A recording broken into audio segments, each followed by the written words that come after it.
Hi, welcome to Manas Sheila YouTube channel. Before we start, kindly subscribe to my YouTube channel. Thank you.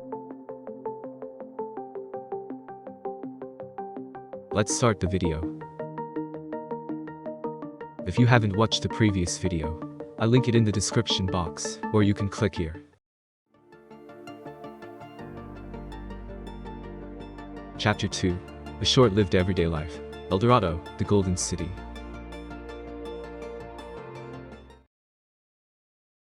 Leon's territory was on a small continent. Even if it was small, a continent was still a continent. It was a little bigger than Australia. There was an astonishingly vast amount of flat land with well-organized streets and cityscape. Before Leon and the others had settled here, there had been a natural landscape of forests, plains, lakes, rivers, and mountains. It was said that the current state is the result of forcing that landscape into shape with great magic and optimizing it. An artificial city created with the harmony of nature in mind. That was El Dorado, the city where Demon Lord Leon Cromwell resided. Wow, this is amazing. In response to my muttering, Silver Knight Alwars, who had met me at the designated spot, replied happily. Haha, I am honored. I am sure Leon Sama will be pleased to hear that. When I met him before, he had been wearing a helmet that completely hid his face, but now his face was bare. He was not as beautiful as Leon, but he looked like a beautiful woman. His beautiful silver hair flowed down his back, but judging by the thickness of his neck and his Adam's apple, he was definitely a man. Incidentally, it seemed that Alwars was also the leader of Leon's subordinates, the Magic Knights. Another person I had met, Black Knight Claude San, was said to be the strongest, but this Alwars was also quite good. He was able to use magic without chanting, and was able to invoke transference spells quite naturally. We finally arrived outside of the city, that is, outside of the city's defenses, but from there we arrived in front of the Great Gate in an instant. The race didn't seem to be human, but they looked human. When I thought as much, I was told that they were demonoids. They were a long-lived and magically gifted race, but it seems that they used to be human. They were born by a mutation called maginization, so their population was quite small. Perhaps, Myron or Larsen. Yes, by definition, they are the same. I knew I was right. Well, the term magin was so diverse that it was troublesome to define them in detail. If a former human was transformed into a magin, there seemed to be no problem to call them a demonoid. Anyway, I turned my attention to the city beyond the Great Gate.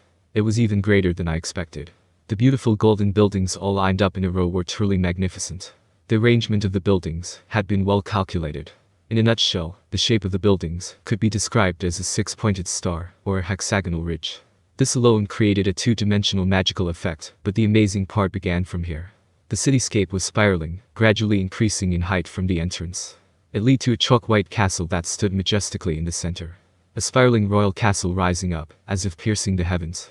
The size of the castle itself was not that large, but the three-dimensional structure of the entire city made it look quite enormous. If you glanced at it from above, you would see that the city itself formed a powerful stacked magic circle. Conversely, those who did not have a bird's-eye view from above would not be able to notice the magic circle drawn by the city. And even if you had a bird's-eye view, you would not notice it, unless you were conscious of it. It was such a clever and exquisite arrangement. I too, had dreamed up many romantic ideas for the construction of cities, but I had never thought of incorporating magic circles. It had been a long time since I'd had a great idea, and it made me feel a bit frustrated. This well-calculated city structure stimulated my pride as a former construction worker. Our country was undoubtedly wonderful, but we could not afford to plan our cities with such a high priority on functionality. We had Ramras's labyrinth to protect us, but that was really just a result of luck.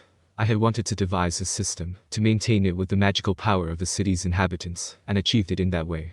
This city itself has the effect of a powerful magic circle. I can only say it's amazing. I felt a little defeated, so I praised it honestly. Oh, you can tell. Alwars smiled happily. Its effects are search enemy and counter magic, right? It's too different in scale from normal magic to have the usual effect. Just to give two effects to a single magic circle, you'd have to go to a lot of trouble to come up with the right arrangement. This was made possible by the scale of the city. While drawing a magic circle with only the arrangement of the buildings, he was able to deploy tactical great magic at all times, so the magnitude of his feat was immeasurable. If someone entered the city without permission, they would be detected immediately. In addition, any magic attack from outside the city would be repelled. With a magic circle of this scale, even Legion magic, which specialized in attacking cities, would be easily repelled. Haha, you're good. You can understand that much just from a glance. There's no point in hiding it, so I'll tell you, you're right. This city has been given an absolute defense by magic. Alwars replied proudly. At that time, he smoothly explained to me that this ward protects us from evil demons that shoot nuclear magic, but I didn't listen to him because it seemed inconvenient for me if I pursued it too deeply. I had a glimpse of a blonde schoolgirl-like demon flash through my mind, but I think it must have been my imagination. I decided to arm myself with the theory by assuming as such, and praised ours, so that it would not be pursued further. It would have taken an enormous amount of money and years just to achieve just one effect, wouldn't it? But two of them, while accounting for the expansion of the city's functions as they develop, were achieved so perfectly. That's right. It was a tremendously difficult journey, but we believed in Leon-sama and we did it. No, it's seriously amazing. You took something that would have been profitable if it had worked, and you succeeded. Hahaha, thank you. I didn't expect all of this praise. Leon-sama is the one who invented this city, so I'm sure he'll be very pleased. No way, Leon designed this city. I didn't know he was a real genius. I thought he was just a Chloe-loving, sulky demon lord, but I guess I needed to change my perception. This cityscape was definitely beautiful. Because it was a reality that I had no choice but to admit, my excitement outweighed my frustration. Sao was also observing the city with admiration, but magic wasn't his specialty. Even so, he seemed to be listening greedily to see if there was anything to be gained. Is it difficult to invade from the sky? In that case, we'd have to go underground. Wrong. He was just thinking of a way to attack. No, but that's important too, isn't it? We may have a cooperative relationship right now, but we also might end up working against one another. In any case, the combination of the city and the magic circle was wonderful. I wanted to introduce this feature to our country, but it's not something that can be easily imitated. At least, the capital city Rimuru was complete in another sense, so it was impossible to introduce it right now. This was a future project. If there was ever a chance to add another city, I would try to realize my idea then.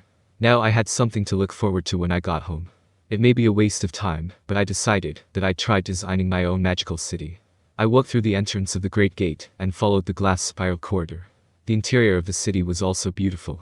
In the distance, waterfalls were flowing down with great force from the man-made cliffs. The water flowed through the city's canals, creating beautiful patterns. We walked for about 10 minutes, enjoying the city in this way. Finally, we arrived at an area guarded by the knights from the general public. In the back of this area, there is a magic circle that leads to the front of the royal palace. Ours sat as such while guiding us. To our surprise, the person who greeted us at the magic circle was the lord of this land himself, Demon Lord Leon Cromwell. I was surprised to see that he was dressed in a white shirt and jeans, which was rougher than I expected, but it looked very good on him. A ladykiller looks good, no matter what he wears, I guess. Leaning against a pillar with his arms crossed, he looked as if he were painting. And yet, as soon as I opened my mouth, I felt a sense of disappointment. Damn it, I knew Chloe wasn't here. I was a little annoyed that he only had Chloe in his head.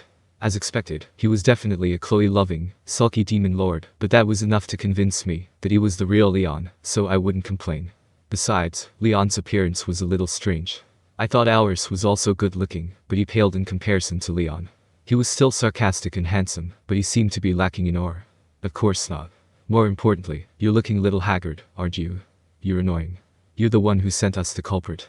Ah, that's all I needed to know. He's probably causing trouble, I guess. Could it be that Diablo is? Well, for a moment, a silent stare-down ensued. Leon looked like he had something to say, but he swallowed his words and just nodded once. Heavy. The air was incredibly heavy. I was led through the castle in silence. Finally we arrived at a gorgeous and luxurious room. The room was decorated with gold, silver and jewels, but the furnishings were elegant and not obnoxious. The wallpaper was unified in a pure white, and the jewels reflected the glow of the chandeliers. Like Clayman's castle, it was not in bad taste. Rather, it was a shining example of good taste. I guess you could say that it was luxurious enough not to be suffocating. Just as the exterior of the castle was chalk white but not gaudy, the interior was beautiful, elegant and calm. Even a commoner like me could relax in this place without feeling nervous. The atmosphere was heavy, but the furnishings were very comforting to me. Or so I thought, but then the hallway became noisy. Even though I didn't feel nervous, I had a feeling that I'd be getting a headache. Naturally, I was exactly right. Oh, Rimuru-sama. I've been expecting you. It was Diablo. After bowing to me reverently, he led me to the reception room quite naturally. This is Leon's country, you know. I was tempted to ask him why he looked like he owned the place. He came in after Diablo. You kept me waiting long enough, Rimuru. Why did you make this place the last one? While saying that, he sat down on the chair facing me. Of course, that's because Gi-san was here. It's such a relief to have someone strong around, so I wonder if I even had to come here. I joked lightly, trying to convey my true feelings. Gi's temples twitched. That was dangerous. I'm a man who can read the atmosphere, so I decided to change the subject before Guy exploded. Relax. The fact is, with you and Diablo here, you could have dealt with the enemy if they had attacked, right? I was a little worried about Ramirez, and as for Daggerel, I don't even know how strong he is. It's only natural that I should prioritize. Milim is just as strong as me. Yes, Milim is also strong. I knew exactly what Guy meant, but there was a good reason for this. Milim's territory is undertaking construction work. For me, he's Kreda's credit first. I had no choice but to give them priority. With that, I put on a smug face. Milim is, after all, a very important friend of mine, and she's helped me a lot. It was only natural that I should repay her, and there was no need to even ask who was more important between her and Guy. She might have gotten into some trouble, but it was mutual. Well, whatever. So, how are the other demon lords doing? The good thing about Guy is that he can quickly switch gears. I was relieved to see that even though he was annoyed about being put off, he still kept a clear head and a sound judgment. For the time being, I've installed magic transfer circles in each country. The fine adjustments are still being worked out, but there should be no problem activating them in case of an emergency. While saying this, I opened the stomach a little to reveal a magisteel disc. It was so big that it was a pain to take out. I'll install it if you specify the location. I'll show you that later. Leon interjected. No wait, Leon is the master of this castle, so that was a good thing. Guy's attitude was so pompous that I almost misunderstood him. I'm glad that you've prepared for emergencies in time. So now we just have to wait for the enemy to attack. Well, yeah. As for me, I'll be cleaning up after the war with the Empire and strengthening ties with the Western nations. You can't expect humans to be a force to be reckoned with, can you? Yeah. So, they'll be doing evacuation drills. They're going to do their best not to get caught up in our own war and destroy civilization. The people living in the capital Remura would be safe, but it was hard to predict how much damage would be done to the rest of the world. That's why we were trying to get the 3 drunk sages to set up some kind of shelter. Miles Khan has been working very hard. I was planning to give him a consolation prize once things settle down, as I feel he's been doing too much work. Incidentally, the Imperial subjects may be essential to Michael's skill, but it was safer to assume that they were not absolute. Since I had suggested killing all of the Imperial subjects, I think Michael was taking measures against them. It could be said that he had arranged for this to happen, but there was no way to confirm this until we fought. You've had it tough too. Guy was surprised, but that's just who I am. Having gone through so much trouble to successfully establish diplomatic relations with human society, it is my country's supreme mission to maintain them. I couldn't stand the thought of Michael and the others destroying it, as if to trample on all the hard work we had done. Even Leon spoke to me in exasperation. You're even more of a softie than I thought, looking out not only for your own country, but also for others. Do you think your hands are limitless? Well, he has a point. I don't think I can do everything either. But even so, I've had enough of losing without doing anything. I just don't want to regret anything. I'll do everything I can. If that doesn't work, I can just give up. No, if it didn't work, I wouldn't be able to give up, and I'd probably regret it. However, I was working to prevent that from happening, and until an unhappy future was confirmed, I would live in pride with myself. It is impossible to deceive yourself. That is why I have no choice but to live a life I am satisfied with. I have had nothing but regrets. Maybe that's why she chose you instead of me. Was he talking about Chloe? There was a weight to Leon's words that I could not ignore. There is no doubt that Leon had done a lot of reckless things. Maybe he's warning me that, if I'm not careful, I might end up like him. With that in mind, I decided to laugh off Leon's worries. Unlike you, I'm not a lowly siskin. I'm a sensible person who's considerate of the people around me, so your worries are unfounded. Fuck off, I'll kill you. Curiously enough, we got into a tense situation, and our argument continued until Guy intervened. Thank you for watching. Hope you enjoy it.